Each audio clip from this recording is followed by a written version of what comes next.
Bismillah. 15 iyul üçün bürclərin ən şok proqnozu. Qoç, qarşınıza çıxan fürsəti düzgün dəyərləndirsəniz, uğur qazana bilərsiniz. Tələsik qərarlardan çəkinin. Buğa, maliyyə və işlə bağlı mühüm xəbər ala bilərsiniz. Xərclərdə ölçülü olun.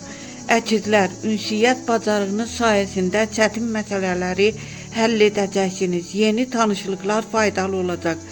Xərçəng, ailə və şəxsi münasibətlərdə səbirli olun. Səmimi söhbət gərginliyi azalda bilər. Şir, enerjiniz və özünə inamınız yüksək olacaq. Yeni başlanğıclar və vacib görüşlər üçün əlverişli gündür. Qız, planlı hərəkət sizə üstünlük qazandıracaq. Yarımçıq qalan işləri tamamlamaq üçün yaxşı zamandır.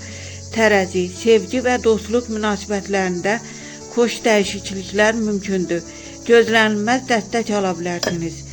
Əqrəb, emosiyalarınızı idarə edin. Mübahisələrdən uzaq durmaq gününüzü daha rahat edəcək.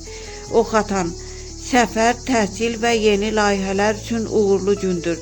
Şans sizdən yana olacaq. Oğlaq, işdə zəhmətiniz qiymətləndirilə bilər. Maliyyə baxımından müsbət xəbər mümkündür. Dolça, yaradıcılıq və qeyri-adi ideyalarınız diqqət çəkəcək. Yeni imkanlar yarana bilər. Balıqlar, güclü intuisiyanız doğru seçim etməyə kömək edəcək. Axşam saatları sevindirici keçə bilər. 15 iyulun ən şanslı bürcləri Şir, Oğlaq və Dolça. 15 iyulun ən gərgin bürcləri Əqrəb, Buğa və Xərçəng.